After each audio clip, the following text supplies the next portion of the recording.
स्वागत है आपका इंडिया की बात में। मैं अभिसार शर्मा और मेरे साथ हैं भाषा और मुकुल। और तीन मुद्दे जो आपके सामने हैं, जिसकी हम चर्चा करने जा रहे हैं। संभल पर भारतीय जनता पार्टी की भड़काऊ राजनीति, आखिर राहुल गांधी को क्यों रोका।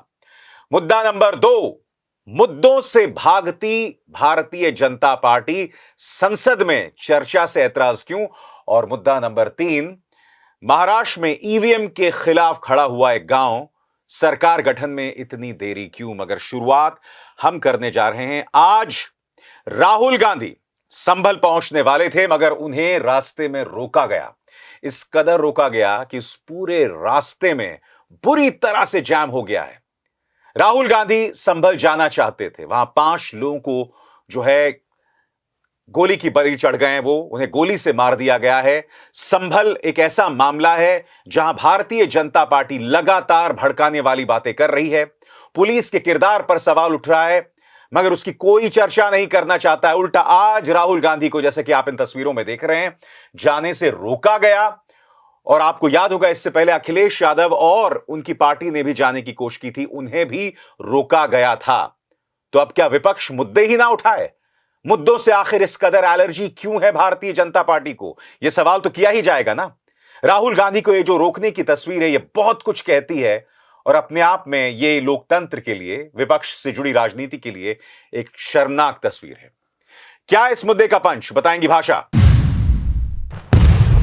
अभिसार, एक बात बिल्कुल साफ है कि संभल एक टेस्ट केस के तौर पर मोदी सरकार और योगी सरकार पेश कर रही है, और इसमें विक्टिम को ही कल्प्रिट, यानी जिसको मारा गया उसे ही अपराधी बनाने की एक बड़ी साजिश है। और पूरी तरह से वे चाहते हैं कि इस पे पर्दा पड़ा रहे। कहीं से भी विपक्ष अगर वहां पहुंचेगा तो सच्ची तस्वीर सामने आएगी, मीडिया को मजबूरी में दिखाना पड़ेगा, और यह जोखिम वो उठाना नहीं चाहती। इसलिए राहुल गांधी और समाजवादी पार्टी, भाकपा माले के सांसद, सबको रोका गया।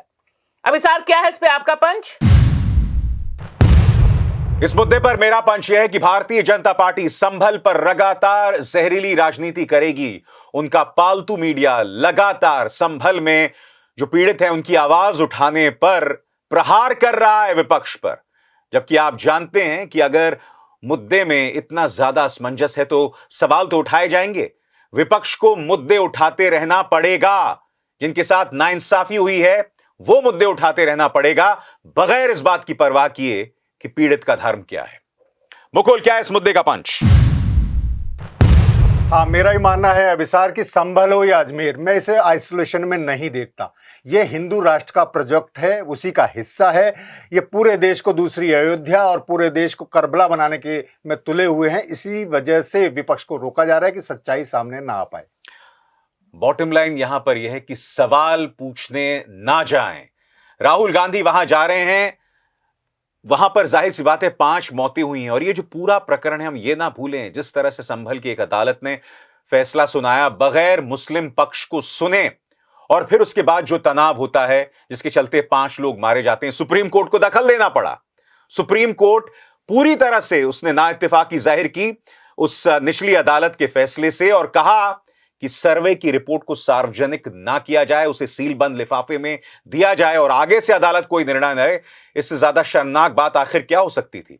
मगर देखिए भाषा, मेरे सामने ये फरमान है प्रशासन का, जिसमें संभल के डीएम ने राहुल गांधी के संभल आने को रोकने के लिए पड़ोसी जिले के जितने भी उच्च अधिकारी हैं उनसे अपील की है। उन्होंने बुलंदशहर, अमरोहा, गाजियाबाद, गौतम बुद्ध नगर के तमाम अधिकारियों को पत्र जाहिर करके कहा है कि राहुल गांधी को घुसने ना दिया जाए। और राहुल गांधी को खैर आज तो नोएडा से बाहर ही नहीं निकल पाए। ये कितनी कल्पना से भी विचित्र तस्वीर है। अंग्रेजी में एक शब्द होता है डिस्टोपिया। ये बिल्कुल राजनीति का डिस्टोपिया है एक तरह से। असल में वो कोशिश ये कर रहे हैं, देखिए ये बहुत सुनियोजित ढंग से है।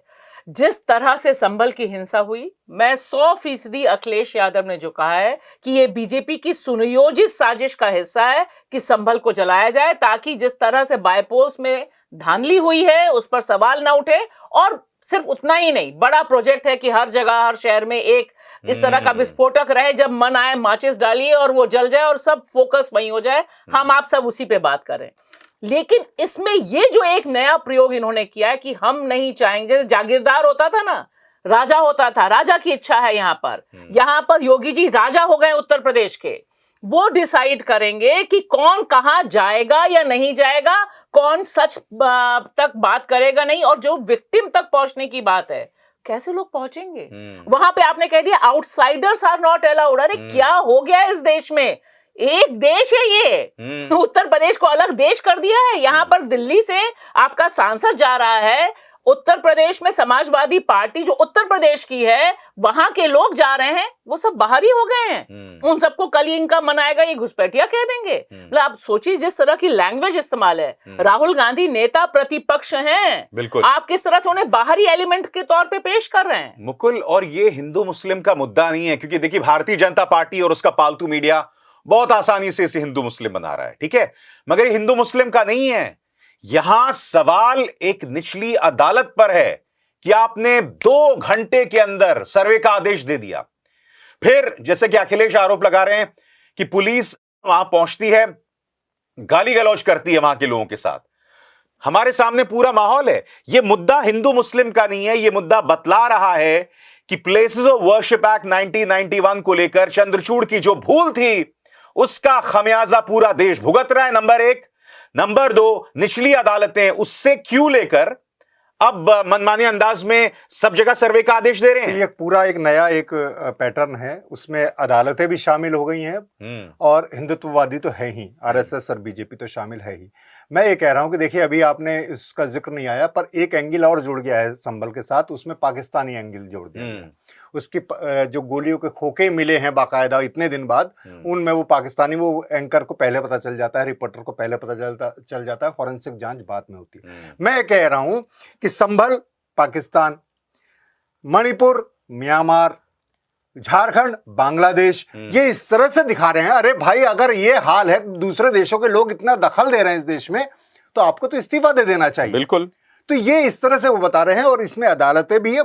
इससे क्या हुआ है अभिसार, एक बड़ा ये खतरा है कि अगर हमारा एक आखिरी विश्वास किस पे था, अदालत पर, अब उस पर भी अगर विश्वास नहीं होगा, लगेगा कि वो किस तरह से बिल्कुल हर जगह, चाहे वो अजमेर का मसला है, अभी बदायूं का मसला आने लगा है, उत्तराखंड का मसला है, अदालतें एकदम आदेश जारी कर रही हैं, एकदम सर्वे हो रहे हैं, और इससे क्या होगा, एक पूरा अविश्वास का माहौल पैदा हो जाएगा, पूरे देश के लिए खतरा है। और देखिए लाखों केस पेंडिंग है यहाँ, ये ध्यान दीजिए कि ये वे अदालतें हैं, लाखों केस पेंडिंग है। सुप्रीम कोर्ट के सीनियर वकील दुष्यंत दवे जिस तरह से रोते हुए इंटरव्यू में कह रहे हैं कि मेरे देश को तबाह किया जा रहा है, यह सवाल बहुत बड़ा है। नहीं, और नहीं, हमें यह भी देखना है भाषा कि देखिए, आप देखिए जैसे ही ये लोग लोकसभा चुनावों में हारते हैं उत्तर प्रदेश के अंदर, दुर्गा विसर्जन यात्रा के दौरान 2 जगहों पे क्या हुआ, बहराइच में हिंसा हो गई, एक व्यक्ति की मौत हो गई।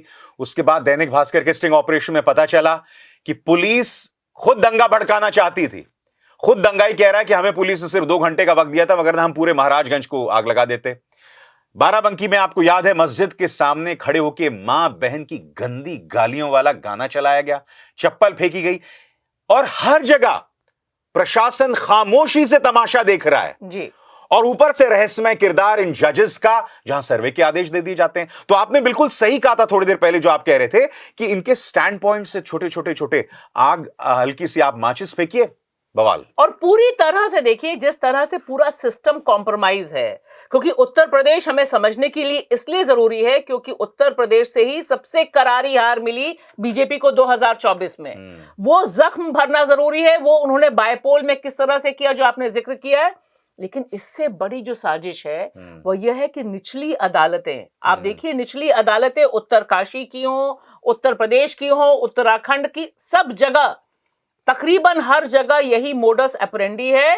और जिस पर लोग बात कर रहे हैं कि ये अचानक जिस तरह से आग सुलगाई जा रही है और सारा का सारा फोकस, और मंत्री बोलते हैं अजमेर में राजस्थान के जो शिक्षा मंत्री हैं मदन दिलावर, वो ऑन रिकॉर्ड बोलते हैं कि अजमेर के नीचे मंदिर के अवशेष मिल सकते हैं। यहाँ तो खुदाई भी नहीं हुई है, वो पहले से दावा कर रहे हैं। मैं स्पष्ट कर दूं, हम अदालतों के फैसलों पर सवाल नहीं उठा रहे हैं, ये सुप्रीम कोर्ट की टिप्पणी है निचली अदालतों पर।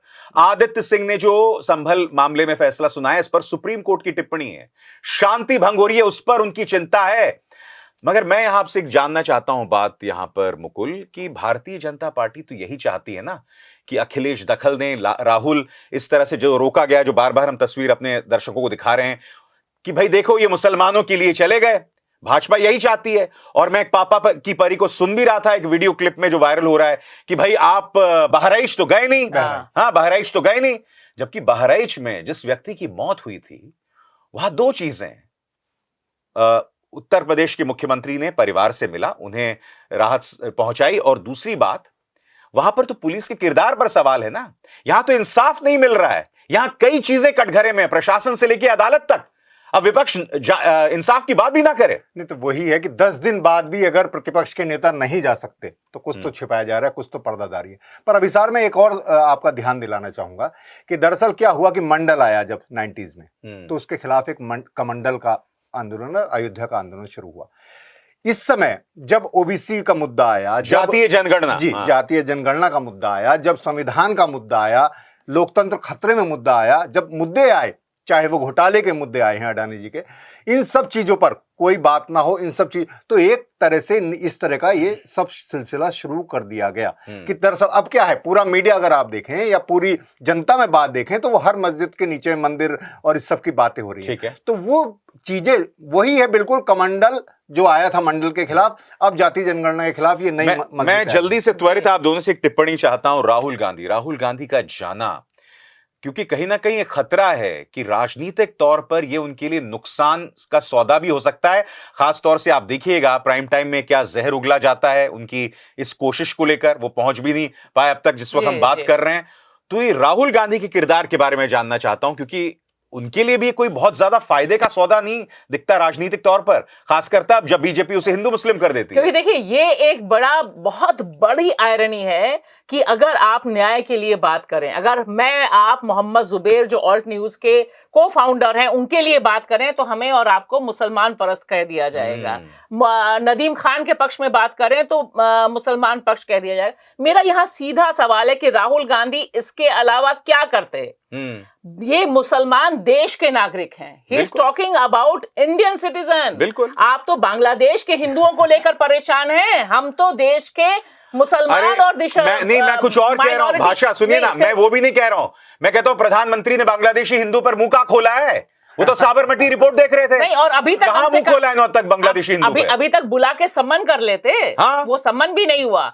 लेकिन यहां पर देखिए ये एक जो पॉलिटिक्स खेली जा रही है, यह राहुल गांधी के लिए बहुत जरूरी है कि उनको कुछ भी कहा जाए, और उनके बारे में जितना दुष्प्रचार हो चुका है अभी सर, मुझे लगता है आज की तारीख में राहुल गांधी उस दुष्प्रचार से ऊपर उठकर इस मुद्दे पर आपकी राय? मैं कह रहा हूं कि केवल ये मुसलमानों का मुद्दा नहीं है, देश के अमन पसंद, इंसाफ पसंद और मुसलमान भी और अल्पसंख्यक और दूसरे भी।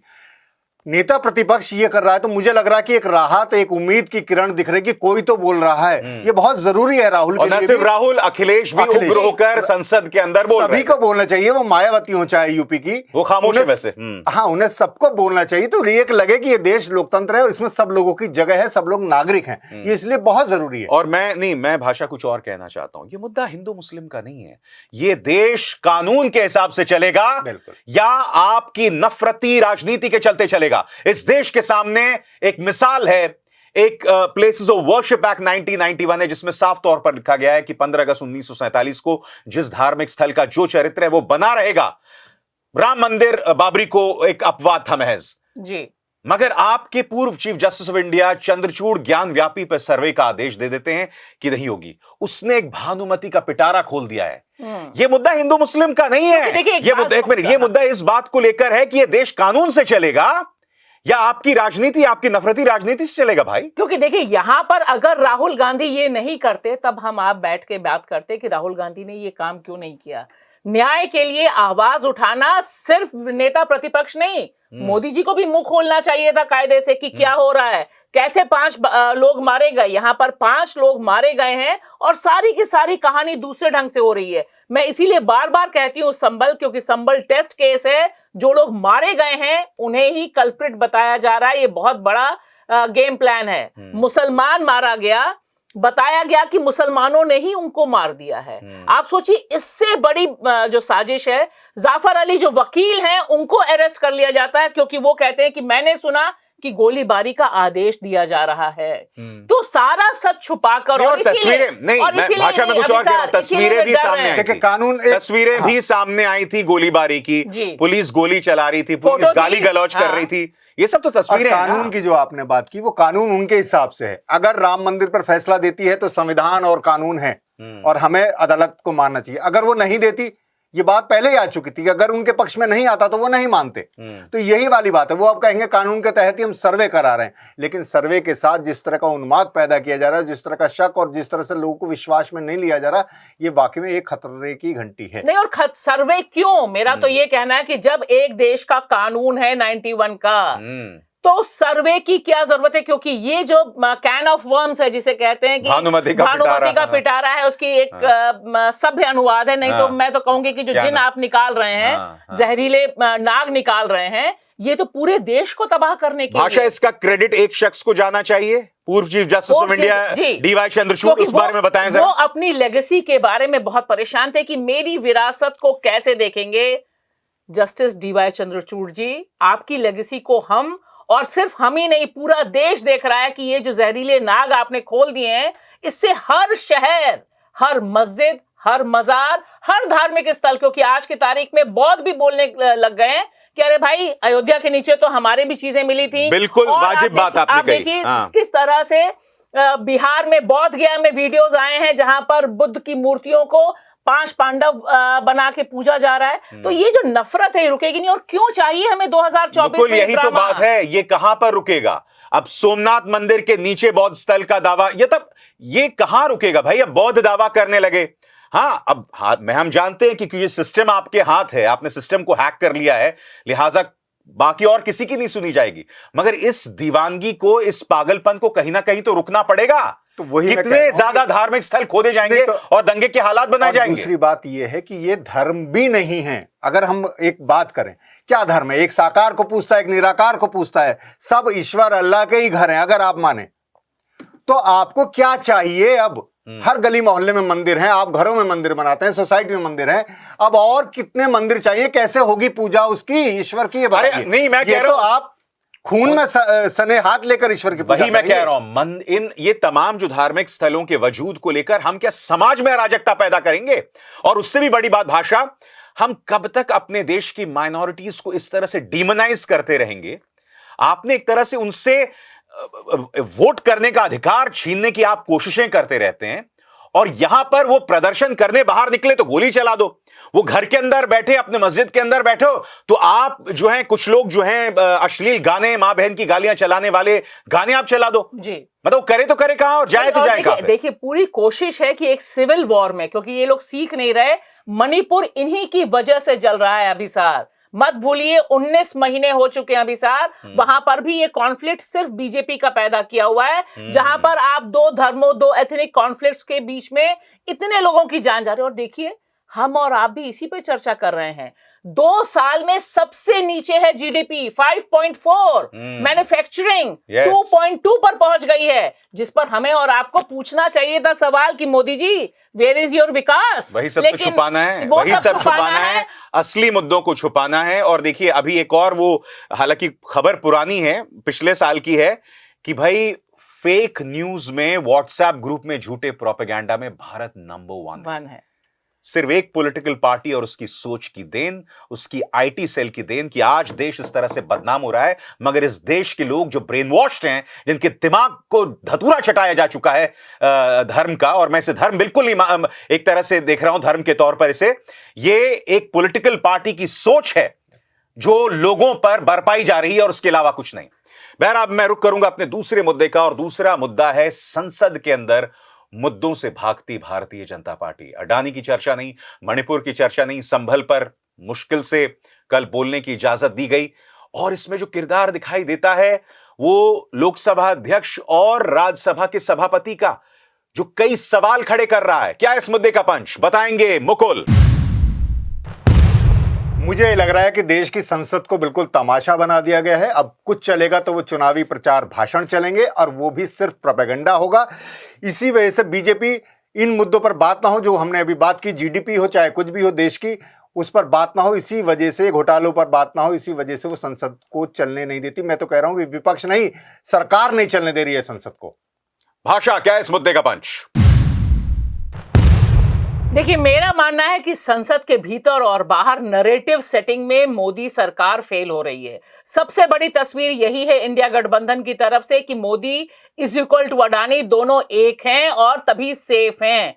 इससे बचकर किस तरह से मोदी सरकार संसद चलाएगी और संसद ना चलने देगी, यह सब कुछ उसके रिमोट कंट्रोल में है, क्योंकि अब किसान भी जमीन पर आ गया, इसलिए और संकट गहरा रहा है।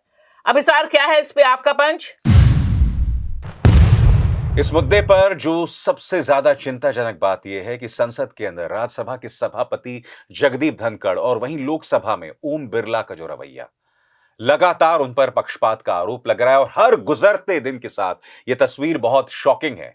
जैसे ही मुद्दा उठाते हैं, जगदीप धनखड़ का बर्ताव ऐसे हो जाता है मानो वो किसी पार्टी के सदस्य हैं, और ये ना राज्यसभा की गरिमा के लिए सही है और इसी तरह से लोकसभा में वही किरदार ओम बिरला का दिखाई देता है।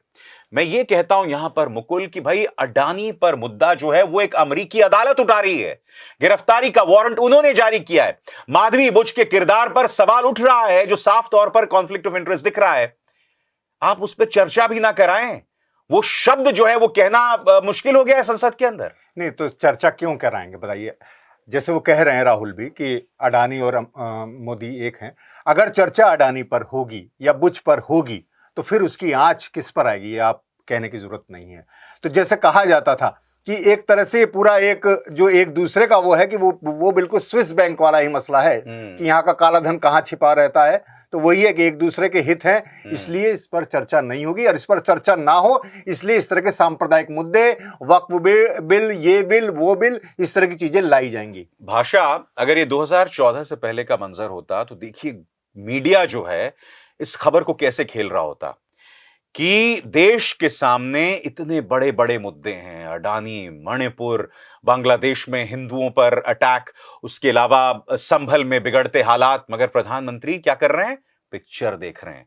सबसे बड़ी बात, प्रधानमंत्री सदन में भी नहीं आते हैं। मतलब मीडिया के पास इस खबर को उठाने का पूरा एक आपके सामने जरिया है, मगर नहीं साहब, चर्चा तक नहीं उसकी। कमाल एकदम, बिल्कुल। क्योंकि यहाँ पर अब तो जो मीडिया का हाल है वह तो और ज्यादा जो भक्तगण नहीं कर पा रहे हैं अभिसार, उससे भी आगे बढ़कर वो काम कर रही है। और यहाँ मैं आपको याद दिलाऊं, अगर स्क्रीनशॉट्स हम देख सकें कि किस तरह से आरएसएस मोहन भागवत का बयान आता है, 3 बच्चे पैदा करने वाला, और उस पे टीवी चैनल चलाते हैं क्या कि घटोगे तो कटोगे, ये टीवी चैनल चला रहे हैं, उनके थंबनेल्स हैं ये। तो आप देखिए कि यहाँ पर आप सवाल क्या पूछेंगे? आप यहाँ पर तो सवाल पूछ रहे हैं अखिलेश से और राहुल गांधी से कि तुम्हें खाली मुसलमानों की चिंता है, एज इफ कि उन्होंने स्टैंड ले लिया है कि भाई मुसलमान इस देश का नागरिक नहीं है और मुसलमानों की हमें जरूरत नहीं है। तो इस तरह का नफरती एजेंडा अभी बीजेपी का आईटी सेल चलाए ना चलाए, लेकिन यहाँ पर जो मीडिया बैठा हुआ है वो पूरी तरह से हॉबनॉबिंग ही नहीं है अभी साहब। यहाँ पर होड़ लगी हुई है, दिखाई दे रही है कि हम और ज्यादा सांप्रदायिक कैसे हो सकते हैं। एक फर्जी खबर आती है कि पाकिस्तानी कारतूस मिले हैं। फर्जी खबर इसलिए क्योंकि अभी तक पुलिस ने उसकी पुष्टि नहीं की है, लेकिन आप देखिए इस पे शो पर शो हो जाते हैं क्योंकि मुसलमान है इसलिए पाकिस्तान है, और ये सारा नैरेटिव होता है कि मैं आपको याद दिलाना चाहूंगा कि जब इसी तरह से तबलीगी जमात की बात आई थी तो उस वक्त भी मैं नहीं भूला हूं, मुकेश अंबानी के न्यूज चैनल ने कहा था कि इसमें पाकिस्तानी एंगल है। उनका वो जो गुल्लू था उससे मैंने सोशल मीडिया में सवाल किया था कि तुम जो इतना बड़ा दावा कर रहे हो, तुमने पुलिस को जानकारी दी? वो पूरी तरह से बौखला गया था। तबलीगी जमात में वही पाकिस्तानी एंगल। सबसे बड़ी बात, अगर यहां पाकिस्तानी कारतूस पहुंचे हैं तो जिम्मेदारी किसकी है?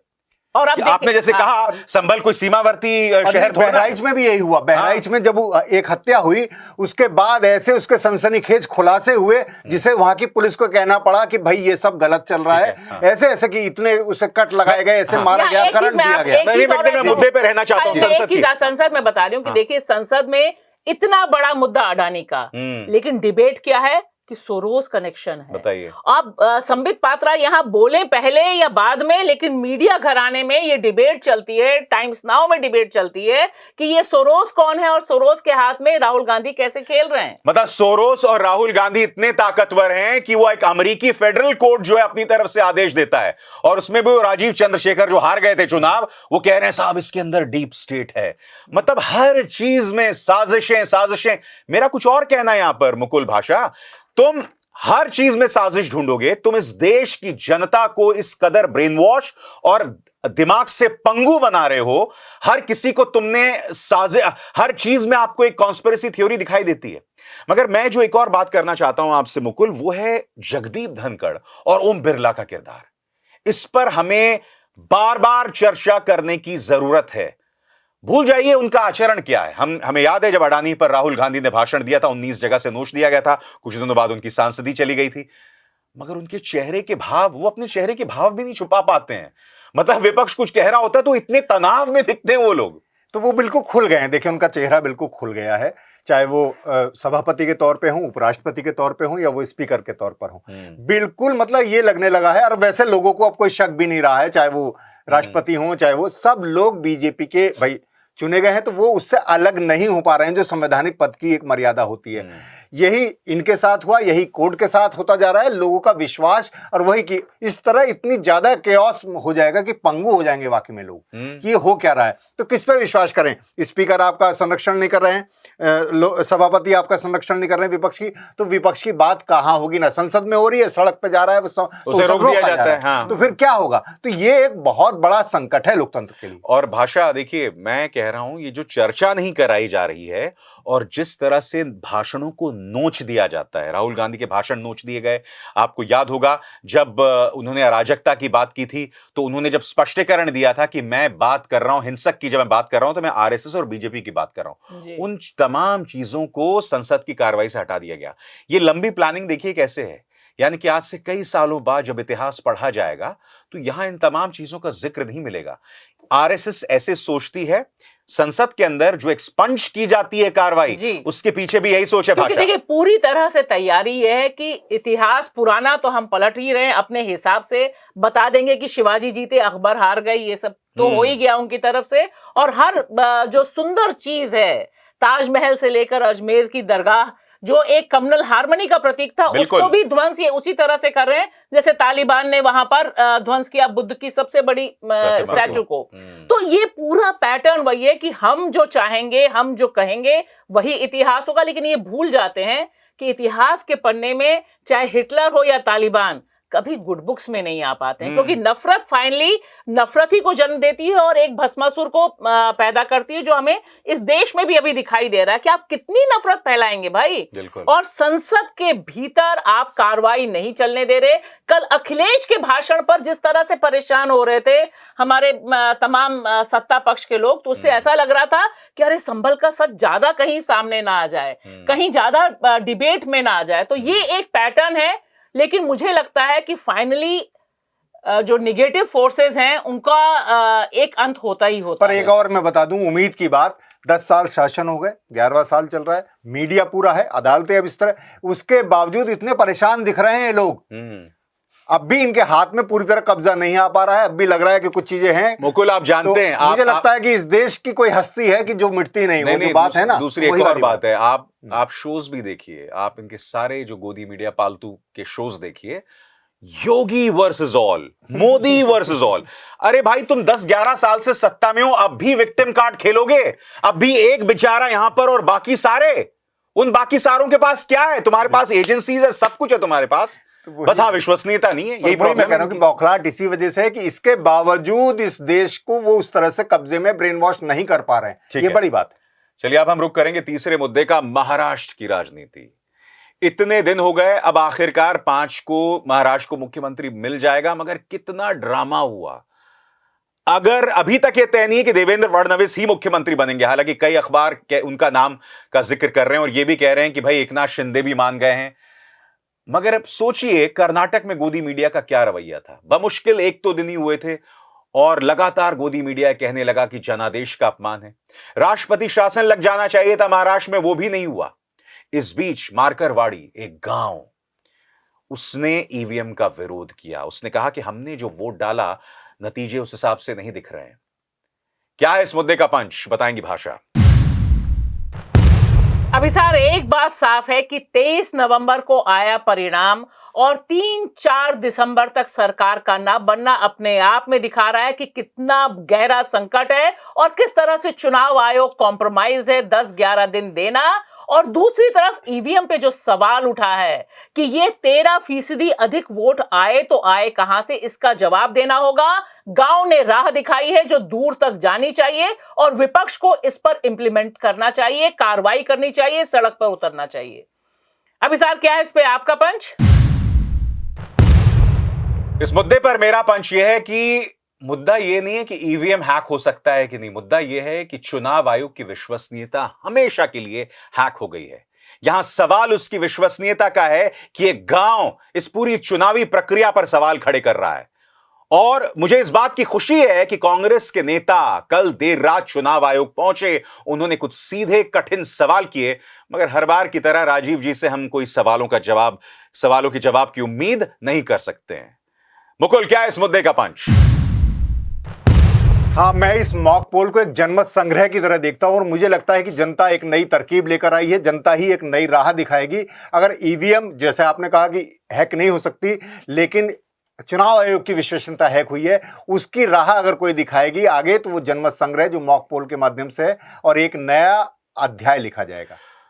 भाषा, मार्करवाड़ी में जो हुआ, क्या हम उसे वाकई मील का पत्थर मान सकते हैं? क्योंकि देखिए, वोटिंग तो हो नहीं पाई जी। मगर हाँ, प्रशासन ने अपने आप को बुरी तरह से एक्सपोज किया। आपने धारा 144 लगा दी, आपने पूरा उग्र, मतलब वो लोग एक मॉक पोलिंग करना चाहते थे। देखिए, उनकी तैयारी भी पूरी थी। उन्होंने बैलेट पेपर्स बना लिए थे, मतपत्र बना लिया था, उनका एक पीठासीन अधिकारी भी था।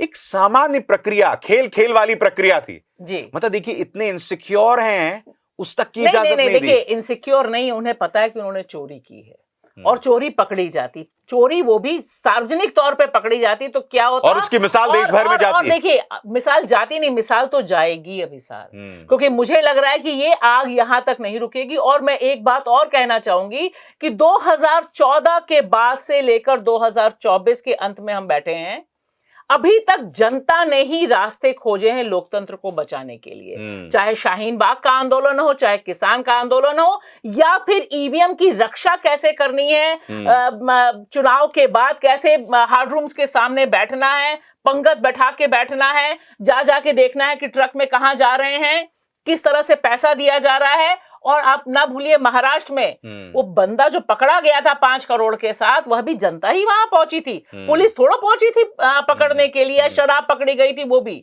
तो ये जो आग है, ये बड़ी जबरदस्त आग है। और ईवीएम पर जो भरोसा इसलिए भी नहीं है, मैं इसलिए कह रही हूं, ईवीएम को जोड़ रही हूं, 13% वोट बढ़ना एक दिन बाद, 20 तारीख को आपका मतदान आखिरी होता है, 20 तारीख को इलेक्शन कमीशन देता है इतने % वोट, अगले दिन इलेक्शन कमीशन की वेबसाइट कहती है कि उसमें 13% का इजाफा हुआ है। वो वोट कहां से आए, कम से कम उन्हें प्रेस कॉन्फ्रेंस करके बताना तो चाहिए। मैं अक्सर अपने शोज में कहता हूं मुकुल कि देखिए, ईवीएम हैक हो सकता है, नहीं, ये जांच का विषय है। जो भी सामने आएगा प्रॉपर जांच से, आप उसी पर कुछ कह सकते हैं। मगर मैं जो बार बार कहता हूं कि आपने जब सिस्टम हैक कर लिया हो, देखिए महाराष्ट्र में क्या हुआ, और यही वजह है कि मार्करवाड़ी जो है उसका विश्वास इस प्रक्रिया पर नहीं रहा। महाराष्ट्र में क्या हुआ, पहले हरियाणा के साथ चुनाव हो जाते थे, 1.5 महीने का डिले हो गया ताकि आप लाड़की बहन योजना का पैसा जारी कर सके। हमारे सामने था कि चुनाव जिस दिन घोषित हुए उसके एक दिन पहले मुंबई का टोल जो है वो फ्री कर दिया जाता है। और सबसे बड़ी बात, चुनावों के दौरान एक दिन पहले विनोद तावड़े 10 लाख रुपए के साथ पकड़े जाते हैं, शिंदे का नेता 2 करोड़ के साथ पकड़े जाता है। यह सब दिख रहा है हमारे सामने और चुनाव आयोग खामोशी से सब देख रहा है। तो सिस्टम हैज बीन हैक्ड। तो वही है, चुनाव आयोग जिस तरह से चुनाव घोषित करता है, ये समझिए कि वो वहां से बीजेपी के यहां से लेटर आ जाता है, वो उसी तरह से। आपको याद होगा, दिल्ली के चुनाव की तारीख भी पहले मनोज तिवारी ने एक बार बता दी थी कि कब होने जा रहे हैं। तो पिछली बार की बात बता रहा हूं, यही है, मैं कह रहा हूं कि जो गांव है महाराष्ट्र का, ये एक नया रास्ता दिखा रहा है। और ये जो कह रही है भाषा कि ये चीज यहाँ नहीं रुकेगी, और अभी कई गांवों ने घोषणा कर दी है कि वो मॉक पोल कराएंगे, और वो कराने ना दें भले ही, लेकिन एक नया मैसेज, नया रास्ता तैयार हुआ है कि जनमत संग्रह हो रहा है बीजेपी मोदी सरकार के लिए। तो इसे मानना या ना मानना अलग बात है, वो पर ये एक बड़ा महत्वपूर्ण कदम है, इस पर आगे बढ़ना होगा। मुझे लगता है कांग्रेस ने जिस तरह पहली बार खड़गे जी ने ईवीएम को लेकर सवाल उठाए हैं, ईवीएम का मसला ये नहीं कि वो एक दिन हैक होगी, जो आपने कहा सिस्टम हैक और वोटों का मैनेजमेंट जिस तरह से है। अब आप ये बताइए कि महाराष्ट्र में 12% 13% वोट बढ़ जाता है, झारखंड में क्यों नहीं बढ़ पाया? क्योंकि वहां आपकी सरकार नहीं थी, वहां आपका पूरा वो नहीं था। वहां भी तो उसी दिन चुनाव हुआ था, वहां अगले दिन मुश्किल से 1 या 2% का वोट की बढ़ोतरी हुई, जो बात तक आती है। लेकिन महाराष्ट्र में इतना बड़ा वोट कैसे बढ़ जाता है? ऐसे लोकसभा में कई जगह हुआ है। तो ये बताना चाहिए, दोनों राज्यों में अगर इतना बड़ा फर्क, तो वहां भी 5-10% का तो फर्क आ सकता था ना झारखंड में, लेकिन नहीं आया। देखिए, हम तो यहाँ पे ये बात कर रहे हैं, हमने उत्तर प्रदेश के बाईपोल्स देखे। 9 विधानसभा पर जिस तरह से जंगल राज किया है योगी सरकार ने, पब्लिक के सामने है वो वीडियोस जहां पर पुलिस रिवॉल्वर ताने हुए है और बोल रही है, जो पूरी भाषा में जिस बात हो रही है कि ऊपर से ऑर्डर है, हम गोली भी चला सकते हैं और लोगों के वोट स्लिप लेकर फाड़ देगा। ये कुछ इंसिडेंट हैं। तो मुझे लगता है कि कुछ इंसिडेंट वैसे ही है, जैसे चावल पकता है तो हम एक उठा के देखते हैं ना कि वो पका है कि नहीं पका है। ये दिखा रहा है कि कैसे 9 सीटों पर ये नुमाइंदगी कर रहा है पूरे सिस्टम के अंदर, जो रॉट है, the rot that has set in the system, ये उसकी नुमाइंदगी कर रहा है। और आप जानते हैं, एक तरफ ये सब, दूसरी तरफ आपको याद होगा महाराष्ट्र के चुनावों में, याद है भाजपा ने वो जो एक वीडियो जारी किया था, सुप्रिया सुले, नाना पटोले जो हैं वो पैसे की मांग कर रहे हैं। एआई डॉक्टर्ड, कहाँ गया वो एआई डॉक्टर्ड वीडियो? उसकी कोई चर्चा नहीं है, उसकी अब कोई चर्चा नहीं है, चुनाव आयोग ने कोई एक्शन नहीं लिया। लेकिन ये सोचिए कितना खतरनाक खेल है। कायदे से तो पूरे के पूरे चुनाव पर ही सवाल उठ जाना चाहिए था कि आप ये कर क्या रहे हैं। आप ईडी की रेड उसी दौरान डलवा रहे हैं, झारखंड में जो हुआ था। आप फर्जी वीडियो, फर्जी एआई वीडियो, और कोई जिम्मेदार नहीं। सबसे खतरनाक अभिसार ये है कि जो ये चाहते हैं वो कर लेते हैं, फ्रॉड सामने आ जाता है। ये एआई डॉक्टर्ड वीडियो था, यानी आर्टिफिशियल इंटेलिजेंस से बनाया गया फर्जी वीडियो था, फर्जी आवाजें थी। जिम्मेदार कौन है? कोई नहीं। क्या वहां पे भाजपा के खिलाफ कार्रवाई हुई? नहीं हुई। जिसने उसे शेयर किया कार्रवाई हुई। आप जुबेर पर कार्रवाई कर देते हैं कि वो यति नरसिंहानंद की नफरती भाषण को हमें आप तक पहुंचाता है और ये कहता है ये अपमानजनक है, सिर्फ इतना कहा। हाँ। और आज की तारीख में हर जो वहां पर जजेस की बेंच बैठ रही है, वो अपने आप को रिक्यूज, वो उस मामले को सुनने को तैयार नहीं है। ये कल्पना से विचित्र हो रहा है इस देश में। जजों से हम उम्मीद करते हैं कि वो हमें इंसाफ देंगे, मगर एक मोहम्मद जुबैर का मामला आ रहा है अदालतों के सामने, तो तमाम जो जजेस हैं वो बार बार खुद को मामले से रिक्यूज कर रहे हैं। ये कल्पना से विचित्र है। और मैं आप दोनों की टिप्पणी इस पर चाहूंगा। सबसे पहले मुकुल बताएं इस पे। मैं यही कह रहा हूं कि अगर इस तरह से पक्षपात दिखाई देगा और इस तरह से डराया जाएगा, जैसे वोट की चोरी की बात मैं बता रहा था कि एक तो आप शराब, पैसे से आप वोट प्रभावित करते हैं, आप वोट ना दें इसलिए प्रभावित करते हैं। कुछ लोगों को पैसे देकर उनकी उंगलियों पर निशान लगा देते हैं कि वोट आप मत डालने जाइए। इस तरह से कई तरह से वोट को मैनेज किया जा रहा है। दूसरी तरफ जो इंसाफ की आवाजें हैं उन्हें इस तरह से पीड़ित बनाया जा रहा है, उन्हें आरोपी बनाया जा रहा है। तो अगर विश्वास खत्म हो जाएगा, लोगों में डर, तो फिर डर भी खत्म हो जाएगा, फिर ये बड़ा नुकसान होगा। ये मेरा मानना है कि ये शूटिंग द मैसेंजर है। जिस तरह से मोहम्मद जुबैर पर ये केस बार बार आया है, 2 साल में दोबारा आया है, उससे एक बात साफ है अभिसार कि इनको डर ये है कि हमारा नफरती अभियान तो चलता रहे, यति नरसिंहानंद बकता रहे, बागेश्वर धाम वाला नफरत बोलता रहे, सब कुछ ठीक है, बिल्कुल, लेकिन हम और आप इस पर चर्चा ना करें और ये ना बताएं कि यह गलत बोल रहा है, इसे धार्मिक दंगा भड़का रहा है। तो दंगा भड़काने का केस तो उसके ऊपर होना चाहिए, जेल वह जाना चाहिए, एफआईआर उस पर होनी चाहिए। लेकिन यहां पर क्योंकि वह मोहम्मद है, इसलिए जुबैर है, इसलिए उसके खिलाफ कार्रवाई हो रही है। तो फैक्ट और फैक्ट चेकर दोनों को जेल भेजने की तैयारी है, तथ्य को भी जेल भेज रहे हैं। चलिए, बहुत बहुत शुक्रिया आपका मुकुल। और भाषा इंडिया की बात में बस इतना ही। अभिसार शर्मा को दीजिए इजाजत। नमस्कार।